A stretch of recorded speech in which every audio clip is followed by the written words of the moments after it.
All right, welcome to The Explainer. Today, we're tackling a massive topic, 1,000 years of medieval Indian history. But forget dusty textbooks. I want you to think of this as a huge, high-stakes relay race. It's a nonstop competition for power, where dynasties rise, run their leg, and then pass, or, more often, have the baton snatched right out of their hands. And the whole story really hinges on this one question. How did a single battle, fought way back in 1192, manage to shape the course of the next 600 years? That's not a typo, 6 centuries. Remember that, because the answer is the key that unlocks this whole incredible story. So here's our racetrack. We're looking at a 1,000-year stretch from the 8th to the 18th century. You can see the key handoffs right here. The race starts with the powerful Rajput kingdoms. Then, in 1192, we see that pivotal moment, the first major handoff to the Delhi Sultanate. And then, bam, 1526, a new team, the Mongols, storms the track and begins the final and maybe most famous leg of the race. Now, it's useful to think of this whole race as having two very different halves. The early period, that was kind of like a series of regional championships. You had these really powerful kingdoms like the Rajputs who were undisputed champs in their own territories. But the later period, that's when we get to the grand finals. Huge centralized empires step onto the scene, and now they're all competing to control the entire subcontinent. Okay, so remember that big question we started with? Here's your answer. The Second Battle of Tehran in 1192. This clash between Muhammad Ghori and the great Rajput king Prithviraj Chauhan, it wasn't just another battle. It was the moment the baton of power was truly passed. The defeat of the Rajputs here flung the doors wide open for centuries of rule by Turkic dynasties, and it kicked off a brand new phase of the race. So, who was the first team to grab that baton? The Delhi Sultanate. But what's fascinating is that they weren't just one team. They were their own internal relay, with 5 different dynasties running the show for over 300 years. It all started with the Ghulam, or slave dynasty, founded by Qutbuddin Aibak. From there, the baton was passed to the Khiljis, the Tughlaqs, the Sayyids, and finally, the Lodhis. And within that Sultanate team, you had some absolute star players.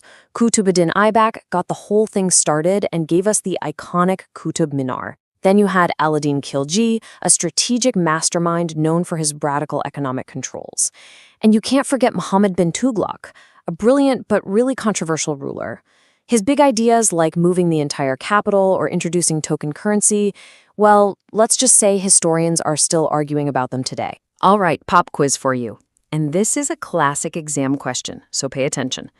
Within the Delhi Sultanate, which ruler was famous for bringing in those strict market control policies? If you said Alauddin Khilji, you are absolutely right. He was basically the economic controller, trying to centralize and manage the economy in a way no one had really attempted before. And now, the next game-changing moment.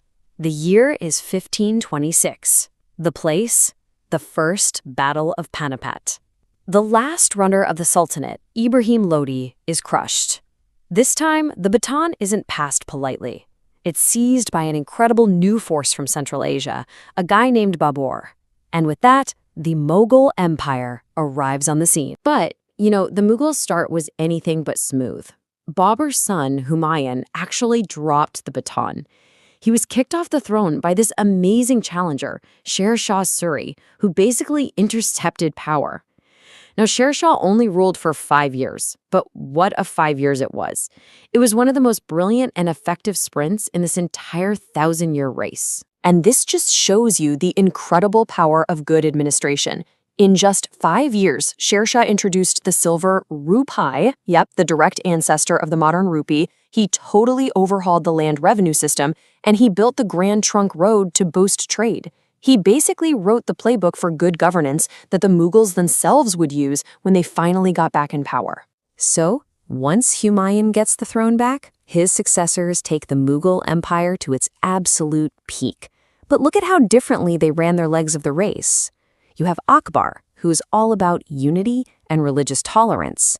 Then his grandson, Shah Jahan, whose legacy is all about architectural splendor, giving us the Taj Mahal.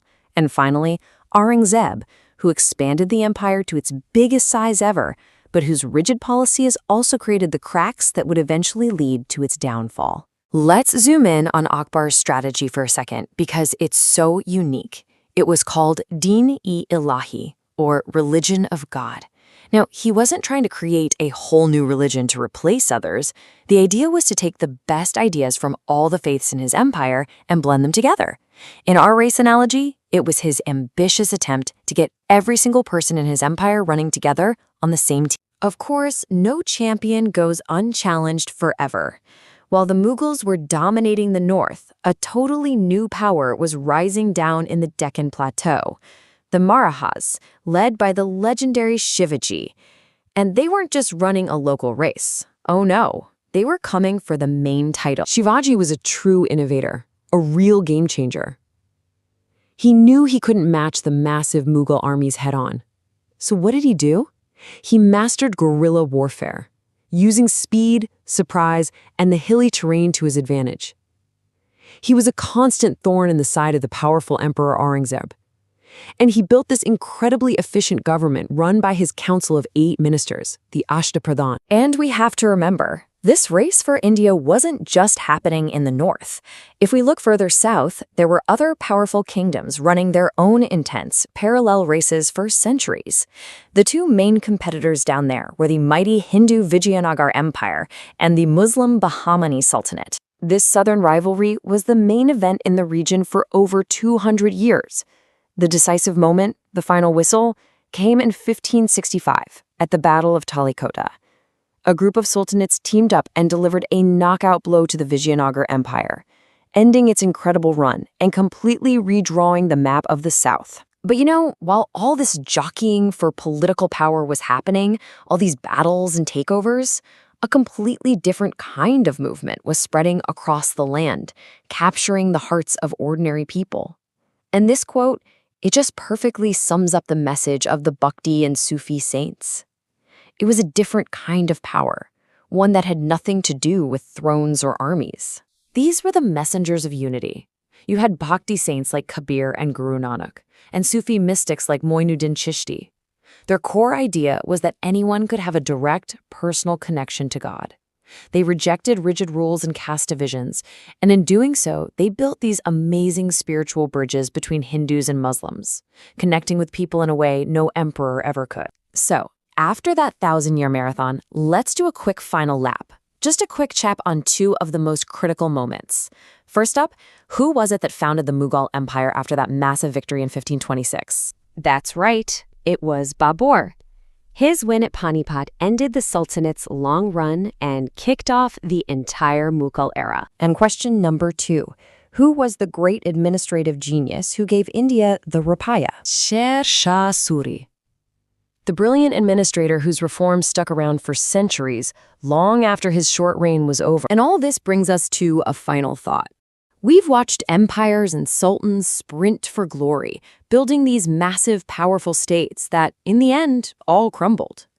But at the same time, we saw the rise of powerful ideas of administration, of unity, of devotion, that have lasted for centuries. So what's the real winner of this 1,000-year race? Is it the fleeting power of the throne or the enduring power of an idea? That's something to think about. Thanks for joining us on The Explainer.